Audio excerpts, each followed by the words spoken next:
تھوڑی دیر بیٹھیں انشاءاللہ تعالی، تھوڑی دیر بات کریں۔ اعوذ باللہ من الشیطان الرجیم، بسم اللہ الرحمن الرحیم، الحمد للہ رب العالمین، الرحمن الرحیم، مالک یوم الدین، واشہد ان لا الہ الا اللہ وحدہ لا شریک لہ، واشہد ان سیدنا نبینا مولانا محمد صلی اللہ علیہ وسلم۔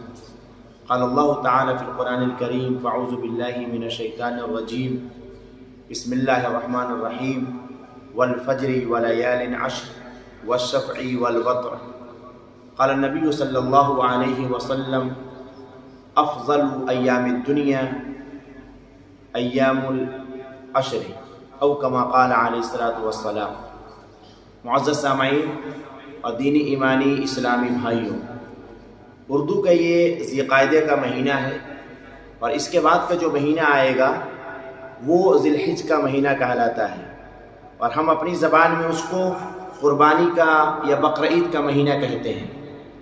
یہ جو آنے والا جو مہینہ ہے، یہ مہینہ بڑی فضیلت والا مہینہ ہے۔ قرآن و احادیث میں اللہ تبارک و تعالیٰ نے اور احادیث میں پیارے نبی صلی اللہ علیہ وسلم نے اس مہینے کے شروع کے 10 دن کی بڑی فضیلتیں بیان فرمائی ہیں۔ ہوتا یہ ہے کہ ہم لوگ رمضان کی فضیلت کو جانتے ہیں، جمعے کی فضیلت کو جانتے ہیں، تو تھوڑی بہت عبادت کر لیتے ہیں، لیکن جو قربانی کے مہینے کے شروع کا جو 10 دن ہے، اتنا اہم اور اتنی فضیلت والا دن ہے کہ ہم نہ جاننے کی بنیاد پر، علم نہ ہونے کی بنیاد پر ہم اسے ضائع کر دیتے ہیں، اسے برباد کر دیتے ہیں، اور جس طرح سے عبادت کرنی چاہیے اس طرح سے ہم عبادت نہیں کر پاتے ہیں۔ یہ ایسے دن ہیں، قرآن پاک میں اللہ تعالیٰ نے ان کی قسمیں کھائی ہیں۔ اللہ تبارک و تعالیٰ نے ارشاد فرمایا، بسم اللہ الرحمن الرحیم، والفجر ولیال عشر، قسم ہے صبح کی اور قسم ہے 10 راتوں کی۔ علماء کرام نے لکھا ہے کہ جو 10 راتوں کی اللہ نے قسم کھائی ہے، اس سے اصل مراد ذی الحجہ کا یعنی بقرعید کا 10 دن ہے، کیونکہ اسلامی تاریخ رات سے شروع ہوتی ہے، اور اسلام کی جو رات سے شروع ہوتی ہے اور رات دن میں شامل ہوتا ہے، تو اللہ تعالیٰ نے عشر ذی الحجہ کی قسم کھائی ہے، اور جس چیز کی اللہ قسم کھاتا ہے وہ چیز بڑی فضیلت والی، بڑی برکت والی، بڑی رحمتوں والی ہوتی ہے۔ اور پیارے نبی صلی اللہ علیہ وسلم نے ایک حدیث میں ارشاد فرمایا کہ افضل ایام الدنیا ایام العشر، جتنے دن دنیا میں آتے ہیں، انسان کے 360 دن سال میں گزرتے ہیں، ان تمام دنوں میں سب سے افضل دن اللہ کے نزدیک میں بقرعید کے شروع کے 10 دن ہیں، ذی الحجہ کے شروع کے 10 دن ہیں، سب سے افضل ہیں۔ اسی لیے علماء کرام نے ایک سیٹنگ کی ہے، ترتیب بنایا ہے کہ اگر رات کو دیکھا جائے تو پورے سال میں رمضان کے آخری عشرے کی رات سب سے افضل ہے، کیونکہ اس میں شب قدر ہے، رمضان کا مہینہ ہے، سب کچھ ہے۔ اگر دن کو دیکھا جائے تو دن میں سب سے افضل دن جو ہیں وہ بقرعید کے شروع کے 10 دن ہیں۔ کچھ علماء کرام نے تو یہاں تک لکھا ہے کہ رمضان کے مقابلے میں بھی افضل ہے۔ کیوں افضل ہے؟ کیونکہ انہی 10 دنوں میں حج ہوتا ہے، انہی 10 دنوں میں قربانی کی جاتی ہے، انہی 10 دنوں میں عرفے کا روزہ آتا ہے۔ تو اس بنیاد پر علماء کرام نے کہا ہے کہ رات کو دیکھا جائے تو رمضان کے آخری عشرے کی رات سب سے افضل ہے، اگر دن کو دیکھا جائے تو قربانی کے شروع کے 10 دن سب سے زیادہ افضل ہیں اور اللہ کو محبوب ہے۔ لیکن ہمارا حال کیا ہے؟ ان 10 دنوں کے ساتھ ہم کیا سلوک کرتے ہیں ہمیں معلوم بھی نہیں ہوتا۔ ہم ان کو عام دنوں کی طرح گزار دیتے ہیں، جس طرح عام دنوں میں ہنستے، بولتے، کھیلتے، کودتے، گناہ کرتے گزر جاتا ہے، ہمارا یہ 10 دن بھی گزر جاتا ہے۔ ان 10 دنوں میں کون کون سی عبادتیں کرنی چاہیے، اللہ کے رسول کیا کیا کرتے تھے، ان پر انشاءاللہ گفتگو ہوگی۔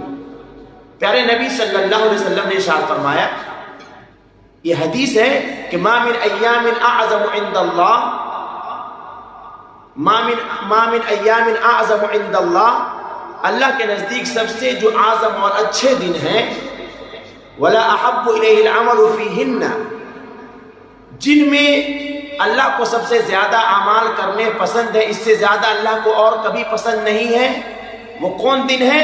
من ھذی الایام العشر، یہ عشر ذی الحجہ کے 10 دن ہیں۔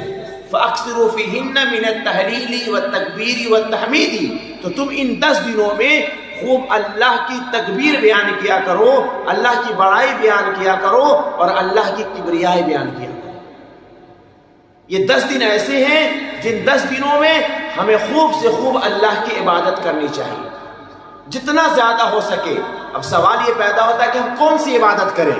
تو علماء کرام نے لکھا ہے کہ کوئی بھی عبادت ہو، ان 10 دنوں میں نماز کی پابندی ہو سکے تو 1 سے لے کے 9 تاریخ تک کا روزہ رکھا جائے، قرآن کی تلاوت کی جائے، صدقہ خیرات کیا جائے، دعائیں کی جائے، اللہ سے مغفرت طلب کی جائے، جتنی زیادہ سے زیادہ ہو سکے نیکیوں کے کام کو ان 10 دنوں میں کیا جائے۔ اس سے کیا فائدہ ہوگا؟ اس سے یہ فائدہ ہوگا کہ اللہ تبارک و تعالیٰ ایسے بندوں کو پسند فرماتا ہے جو ان دنوں میں نیکیاں کرتے ہیں اور اچھے کام کرتے ہیں۔ اور پھر ایک حدیث میں اللہ کے رسول صلی اللہ علیہ وسلم نے ارشاد فرمایا کہ سب سے اللہ تبارک و تعالیٰ کے نزدیک اچھے اعمال اور اللہ کو جو اعمال پسند ہے جن دنوں میں، وہ سب سے زیادہ ان عشرے میں پسند ہے۔ تو ہماری یہ کوشش ہونی چاہیے کہ ان دنوں کو زیادہ سے زیادہ عبادتوں میں، ریاضتوں میں گزاریں، تمام طرح کی عبادتیں کریں جو ہم کر سکتے ہیں، اور تمام طرح کے گناہ سے بچے جس طرح سے ہم بچ سکتے ہیں۔ ایک حدیث میں آتا ہے کہ ذی الحجہ کے ہر دن کا روزہ، 1 سے لے کر کے 9 تاریخ تک کا ہر دن کا روزہ دوسرے نفلی روزے کے مقابلے میں 1 سال کے روزے کے برابر ہے۔ اگر ذی الحجہ کے مہینے میں اگر کوئی 1 روزہ رکھے گا، اسے 1 سال کے نفلی روزے کا ثواب ملے گا۔ اور جو عرفے کا دن ہے، جو 9 تاریخ ہوتی ہے، جس دن ہم لوگ روزہ رکھتے ہیں، اس کے بارے میں پیارے نبی صلی اللہ علیہ وسلم نے ارشاد فرمایا، صیام یوم عرفہ انی احتسب علی اللہ ان یکفر سنۃ التی بعدہ وسنۃ التی قبلہ او کما قال علیہ الصلوۃ والسلام، کہ یوم عرفے کا جو روزہ ہے، میں اللہ سے امید کرتا ہوں کہ اس روزے کی برکت سے اللہ تعالیٰ پچھلے سال کے گناہ کو اور اگلے 1 سال کے گناہ کو معاف کر دیتا ہے۔ 1 روزہ سے 2 سال کے گناہ معاف ہوتے ہیں۔ تو علماء کرام نے لکھا ہے کہ پچھلے سال کا گناہ تو سمجھ میں آتا ہے کہ ہم نے گناہ کیا اور گناہ معاف ہو گیا، لیکن اگلے سال کا گناہ کیسے معاف ہوگا؟ ابھی تو اگلے سال ہم نے گناہ کیا ہی نہیں ہے۔ تو علماء کرام نے لکھا اس سے مراد یہ ہے کہ اللہ تعالیٰ اگلے سال گناہ کرنے سے ہماری حفاظت کرتا ہے۔ 2 سال کے گناہ معاف ہوں گے، 1 سال کا تو گناہ معاف ہو گیا جو ہم نے کیا ہے، اور اگلے سال اللہ تعالیٰ ہمیں گناہ کرنے سے حفاظت کرے۔ تو کوشش کریں انشاءاللہ تعالیٰ کہ 9 روزہ رکھ لیں۔ 9 نہیں رکھ سکتے، کم سے کم 2-4 رکھ لیں۔ 2-4 نہیں رکھ سکتے تو کم سے کم 9 تاریخ کے عرفے کا روزہ ضرور رکھیں، اور اس میں کوشش یہ کریں 9 تاریخ کے روزے میں کہ عرفے کا روزہ مطلب ہم جس ملک میں رہتے ہوں وہاں دیکھیں 9 تاریخ کب پڑ رہی ہے۔ ایسا نہ سوچے مکے میں 9 تاریخ ہے تو ہم اسی حساب سے روزہ رکھ لیں، نہیں، ہم کو اپنے حساب سے رکھنا پڑے گا، کیونکہ عرفے کا روزہ حاجیوں کے لیے معاف ہوتا ہے۔ حاجی کو عرفے کا روزہ نہیں رکھنا ہے، جو غیر حاجی ہے ان کو رکھنا ہے، اور ان کو رکھنا ہے اپنے ملک کے حساب سے۔ کوئی امریکہ کا ہے، لندن کا ہے، کوئی انڈیا کا ہے، بنگلہ دیش، پاکستان، سری لنکا کا ہے، کوئی آسٹریلیا کا، جہاں کا رہنے والا ہو وہ دیکھے کہ اس ملک میں 9 تاریخ کب پڑ رہی ہے، تو اپنے اس 9 تاریخ کے دن میں روزہ رکھے اور اس 9 تاریخ کو اللہ سے دعائیں کرے۔ پیارے نبی صلی اللہ علیہ وسلم نے ارشاد فرمایا، افضل الدعاء دعاء یوم عرفہ، سب سے افضل دعا عرفے کے دن کی دعا ہے۔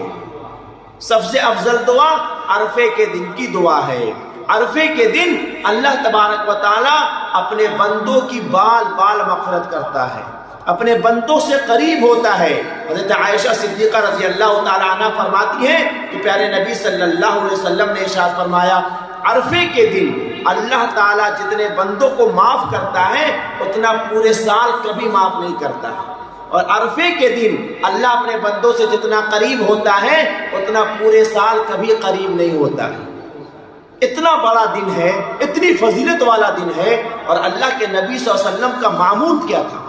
اللہ کے نبی صلی اللہ علیہ وسلم نے جو آخری حج کیا، جس کو ہم حجۃ الوداع کہتے ہیں، اللہ کے نبی جب حج کے لیے گئے اور جب اللہ کے نبی میدان عرفات میں پہنچے، وہ 9 تاریخ کی عرفے کا دن تھا، اللہ کے رسول نے ظہر اور عصر کی نماز کو ایک ساتھ پڑھایا کیونکہ آپ مسافر تھے، مدینے سے آئے تھے۔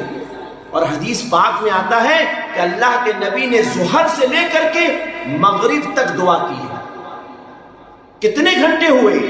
ظہر سے لے کر کے مغرب تک مسلسل اللہ کے نبی نے عرفے کے دن دعا کی ہے۔ ہماری دعائیں 2 منٹ کی ہوتی ہیں، 1 منٹ کی ہوتی ہے، 30 سیکنڈ کی ہوتی ہے۔ ہم 5 منٹ دعا کرتے کرتے تھک جاتے ہیں، نیند آنے لگتی ہے، کمر میں درد ہونے لگتی ہے، سر چکرانے لگتا ہے۔ اللہ کے نبی نے عرفات کے میدان میں ظہر سے لے کر کے مغرب تک دعائیں کی، اور دعا کے جو الفاظ حدیث میں آئے ہیں آپ پڑھیں گے تو آنکھ سے آنسو نکل آئیں گے۔ اللہ کی تعریف بیان کی، اپنی کمزوری بیان کی، اور اللہ کے نبی نے اپنے گناہوں کی معافی مانگی۔ اتنے بڑے نبی ہیں، اللہ کے بعد سب سے بڑا مرتبہ ہے۔ ان کا حال یہ تھا کہ اللہ کے نبی نے اتنی لمبی لمبی دعائیں کی۔ یہ عرفات کے دن، یہ ذی الحجہ کے 10 دن، یہ رمضان کے مہینے، یہ جمعے کے دن اللہ کیوں عطا فرماتا ہے؟ اس لیے عطا فرماتا ہے ان دنوں میں اللہ کی رحمت برستی ہے، مغفرت برستی ہے، اللہ تعالیٰ دعاؤں کو قبول فرماتا ہے۔ وہ بندے آئے جو اپنی مغفرت چاہتے ہوں، اللہ ضرور مغفرت کرے گا۔ جو عرفے کا دن ہے اس دن کو ضائع مت کیجیے، روزوں میں گزاریے، تلاوت میں گزاریے، دعاؤں میں گزاریے، ہو سکے تو کام سے چھٹی لے لیجیے، اس دن کے عبادت میں، نماز میں، دعاؤں میں گزاریے۔ اور اگر چھٹی نہیں مل سکتی کوئی بات نہیں، کام کے ساتھ ساتھ روزے کے ساتھ دعائیں کیجیے، نماز کی پابندی کیجیے، انشاءاللہ تعالیٰ اس دن کی دعا ہماری کبھی ضائع نہیں جائے گی۔ پیارے نبی صلی اللہ علیہ وسلم نے ارشاد فرمایا سب سے زیادہ شیطان عرفے کے دن روتا دھوتا ہے، سب سے زیادہ شیطان عرفے کے دن ذلیل ہوتا ہے۔ کیوں؟ کیونکہ اللہ تعالیٰ عرفے کے دن اپنے بندوں کو تھوک کے بھاؤ میں معاف کرتا ہے۔ جو بھی معافی مانگنے آیا اسے معاف کر دیا۔ شیطان کو تکلیف ہوتی ہے، پورے سال ہم نے نماز چھڑایا، پورے سال ہم نے گناہ کرایا، پورے سال ہم نے گالی دلوائی، پورے سال ہم نے برائی کروایا، اور یہ دیکھو اللہ نے اس کو معاف کر دیا۔ شیطان کو افسوس ہوتا ہے کہ پورے سال کی محنت ایک دن میں ختم ہو گئی۔ تو وہ دن ہماری دعا کا دن ہے، خوب دعائیں کیجیے۔ تو یہ جو آخری جو یہ 10 دن ہے عشرے کا، جیسے کہ میں نے بتایا اس 10 دن کی حفاظت کرنی ہے۔ کیا کیا کرنا ہے؟ جتنا زیادہ ہو سکے نماز پڑھیں، تلاوت کریں، ذکر و اذکار کریں، دعائیں کریں، استغفار کریں، صدقہ خیرات کریں، روزے رکھیں، اور اللہ کے سامنے مغفرت کے لیے طلبگار بنیں۔ ان دنوں کو عبادتوں میں گزاریے، گناہوں سے اپنے آپ کو بچانا ہے۔ یہ 10 دن اللہ کے نزدیک بہت مقبول دن ہیں۔ انہی دنوں میں حج ہوتا ہے، قربانیاں ہوتی ہیں، حاجی اپنے حج کے اعمال میں مصروف ہوں گے اور ہم یہاں اپنی عبادتوں میں مصروف ہوں گے۔ اور اس کے ساتھ ساتھ حج کی دعا کیجیے، حج کی تمنا کیجیے۔ میں بار بار کہتا ہوں حج اس پر فرض ہے جو مالدار ہے، لیکن حج کی دعا کرنا، تمنا کرنا ہر مومن پر فرض ہے۔ حج اس پر فرض ہے جو مالدار ہو، امیر ہو، لیکن حج کی تمنا کرنا ہر مومن پر فرض ہے۔ جس مومن کے دل میں حج کی تمنا نہ ہو، حج کی شوق نہ ہو، مسجد حرام کو دیکھنے کا شوق نہ ہو، خانہ کعبہ کو دیکھنے کا شوق نہ ہو، روضہ رسول کو دیکھنے کا شوق نہ ہو، مسجد نبوی میں نماز پڑھنے کا شوق نہ ہو، اس کا مطلب کہ ایمان کی کمزوری ہے۔ ہمارا ایمان مر چکا ہے، مردہ ہو چکا ہے۔ اپنے دل میں ایمان کو جگائیے اور حج کے لیے شوق پیدا کیجیے، دعائیں کیجیے۔ ہزاروں ایسے لوگ دنیا کے اندر ہیں جو غریب تھے، اللہ نے ان کو حج کی توفیق عطا فرمائی۔ ہزاروں امیر ہیں لیکن حج کی توفیق نہیں ہوئی، دنیا سے چلے گئے۔ اپنے گاؤں میں، خاندان میں نظر دوڑا کر دیکھیے، بہت سارے پیسہ والے ملیں گے آپ کو جن کے پاس پیسہ تھا، دولت تھی، لیکن کبھی حج کی توفیق نہیں ہوئی۔ کیوں؟ کیونکہ وہ پاک گھر ہے، وہاں خانہ کعبہ ہے، وہاں مسجد حرام ہے، مسجد نبوی ہے، اللہ کا روضہ ہے، وہاں پر اللہ کی تجلی برستی ہے۔ وہاں پر ان کو بلایا جاتا ہے جن کے دل پاک و صاف ہوتے ہیں، جس کے دل میں اللہ کے اور نبی کی محبت ہوتی ہے۔ ہم لوگ کیا کہتے ہیں؟ حج پر وہی جاتا ہے جس کو اللہ بلاتا ہے۔ بالکل صحیح بات ہے، یہ آدھی بات ہے۔ حج پر وہ جاتا ہے جس کو اللہ بلاتا ہے، لیکن اللہ اس کو بلاتا ہے جو جانا چاہتا ہے۔ بات مکمل اب ہوگی۔ حج پر وہ جاتا ہے جسے اللہ بلاتا ہے، اللہ کے نبی کے روزے پر وہ جاتا ہے جسے اللہ چاہتا ہے، نبی چاہتے ہیں۔ تو اللہ اور اللہ کے نبی اسے چاہتے ہیں جو ان سے محبت کرتا ہے، جو جانا چاہتا ہے، جو اللہ کے نبی پر درود پڑھے گا، دعائیں کرے گا، تو اسے موقع ملے گا، اللہ تعالیٰ توفیق عطا فرمائے گا۔ اور جسے خانہ کعبہ کی زیارت کی توفیق مل گئی، مسجد حرام کی زیارت کی توفیق مل گئی، اس سے بڑا کوئی انعام نہیں ہو سکتا۔ آج بھی دنیا کے اندر ہزاروں لاکھوں لوگ ہیں جو پیدل حج کے لیے آتے ہیں، ہزاروں غریب ہیں جو اپنی زمینوں کو، گھروں کو بیچ کر آتے ہیں۔ کیوں؟ ان کے دل میں شوق ہے اس خانہ کعبہ کو دیکھنے کا، جس خانہ کعبہ کی طرف وہ نماز پڑھتے ہیں۔ انہیں شوق ہے اس نبی کے روضے پر سلام پڑھنے کا، جس نبی پر دور سے درود و سلام پڑھتے ہیں، ان کا دل کرتا ہے کہ وہاں پہنچ کر اللہ کے نبی کے روضے پر سلام پیش کریں۔ کیوں؟ پیارے نبی صلی اللہ علیہ وسلم نے ارشاد فرمایا، من حج فزار قبری بعد موتی کان کمن زارنی فی الحیاتی، میری موت کے بعد، میری وفات کے بعد کسی نے حج کیا اور میری قبر کی زیارت کی تو گویا اس نے میری زندگی میں زیارت کی۔ جس نے میری وفات کے بعد حج کیا اور میری قبر کی زیارت کی، گویا زندگی میں اس نے میری زیارت کی۔ اور یہ جگہ ارشاد فرمایا اللہ کے نبی نے، من زار قبری وجبت لہ شفاعتی، جس نے میرے قبر کی زیارت کی اس کے لیے میری سفارش واجب ہے، میں اس کے لیے ضرور سفارش کروں گا۔ اتنی بڑی فضیلت ہے، اتنی بڑی فضیلت ہے، اس کے باوجود ہمارے اندر شوق نہ ہو، ہمارے اندر جذبہ نہ ہو، ہم حج کے لیے دعائیں نہ کریں۔ ان دنوں میں حج کے لیے دعائیں کیجیے۔ علماء کرام نے لکھا ہے کہ پورے سال دعا کرنی چاہیے، لیکن جب حج کا موسم آ جائے، جب لوگ پوری دنیا سے حج کے لیے جا رہے ہوں، مکے کے لیے جا رہے ہوں، تو اس وقت خوب دعائیں کرو، لبیک اللہم لبیک کہہ کر دعائیں کرو، اللہ کے نبی پر درود پڑھ کر دعائیں کرو۔ اس وقت کی دعا ضرور قبول ہوتی ہے۔ دعائیں کرو کہ اللہ تعالی ہم سب کو حج مبرور کے توفیق عطا فرمائے، اللہ تعالی ہم سب کو عمرہ مقبولہ کے توفیق عطا فرمائے، اللہ تعالی ہم سب کو بار بار حاضری کے توفیق عطا فرمائے۔ دعائیں کیجیے۔ ہم کتنی دعا کرتے ہیں، اپنے دل میں جھانک کر دیکھیے، ہمارے دل میں کتنا شوق ہے۔ ہو سکتا ہے ہم غریب ہیں، ہمارے پر پیسہ نہیں ہے، نعوذ باللہ، اللہ غریب نہیں ہے۔ اللہ نے ہزاروں غریبوں کو حج کرایا ہے، ہزاروں فقیروں کو حج کرایا ہے، ہزاروں محتاجوں کو حج کرایا ہے۔ ہم غریب ہیں، اللہ غریب نہیں ہے۔ ہم چاہیں گے اللہ ہماری مدد فرمائے۔ حضرت جنید بغدادی رحمۃ اللہ علیہ اپنے زمانے کے بہت بڑے بزرگ، ان کے مجلس میں بیٹھنے والا ایک انسان، حج کا موسم آیا اور اس کے دل میں حج کا شوق پیدا ہوا، حج کے لیے تڑپنے لگا۔ کہا کہ حضرت حج کے لیے جانا چاہتا ہوں۔ جنید بغدادی رحمۃ اللہ علیہ نے کہا کہ جاؤ۔ کہا کہ حضرت نہ میرے پاس سواری ہے نہ جانے کا خرچ ہے۔ اس زمانے میں ویزا، ٹکٹ، پیسہ تو نہیں لگتا تھا، لیکن سواری اور کھانا تو چاہیے۔ کہا کہ حضرت میرے پاس کچھ نہیں ہے۔ حضرت جنید بغدادی رحمۃ اللہ علیہ اپنے زمانے کے بزرگ تھے، انہوں نے کیفیت دیکھی کہ دیوانہ ہے، جانا چاہتا ہے۔ انہوں نے اپنے جیب سے 1 درہم نکالا، اس کے ہاتھ پر رکھا اور اللہ سے دعا کی، اے اللہ یہ تیرا بندہ ہے، یہ تیرے گھر کی زیارت کرنا چاہتا ہے، نبی کے روضے کی زیارت کرنا چاہتا ہے، اس کے پاس انتظام نہیں ہے، میرے پاس بھی نہیں ہے کہ میں دے دوں، ہوتا تو میں دے دیتا، میرے پاس 2 تھا 2 دے دیا۔ اے اللہ تو رازق ہے، تو واللہ خیر الرازقین ہے، تیرے پاس تو دنیا کا تمام خزانہ ہے، اے اللہ اس کے لیے کوئی اسباب پیدا فرما دے۔ اس شخص سے کہا کہ جاؤ اس راستے پر کھڑے ہو جاؤ جہاں سے حج کا قافلہ جاتا ہے۔ اس زمانے میں راستہ ہوتا تھا نا، قافلہ جاتا رہتا، جاؤ وہاں پر کھڑے ہو جاؤ اور لبیک اللہم لبیک پڑھتے رہنا، درود شریف پڑھتے رہنا، دعائیں کرتے رہنا، اگر اللہ کو منظور ہوگا چلے جاؤ گے۔ وہ آدمی گیا، صبح سے شام ہو گئی، کوئی مل نہیں رہا ہے۔ ایک قافلہ آیا، رکا، قافلے والے نے پوچھا کیا ہوا؟ کہا کہ میں حج پہ جانا چاہتا ہوں۔ کہا چلو۔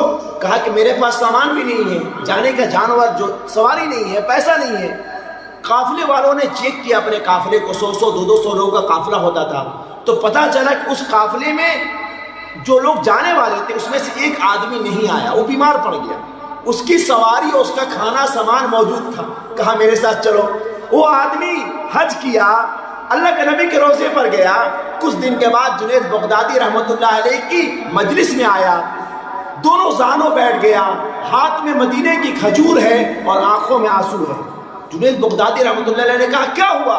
کہا کہ حضرت خدا کی قسم میں اس دن گیا، قافلے والوں نے مجھے اٹھایا اور لے گئے، پورے راستے میں مکے گیا، مدینے گیا، میرا 1 درہم بھی خرچ نہیں ہوا، آپ نے جو 1 درہم دیا تھا وہ واپس لے کر کے آیا ہوں، اپنا 1 درہم پکڑیے، میں نے حج کیا، اللہ کے نبی کی قبر کی زیارت کی اور کھا پی کر کے واپس آ گیا۔ کیوں ایسا ہوا؟ اس کے دل میں شوق تھا، اللہ نے کرایا۔ اگر ہم چاہیں گے اللہ ہمیں کرائے گا۔ دل میں وہ طلب پیدا کرے، دل میں وہ شوق پیدا کرے، وہ اللہ سے، اللہ کے نبی کی محبت پیدا کرے، ان کے راستے پر چلنے کا جذبہ پیدا کرے، اللہ تعالیٰ راستہ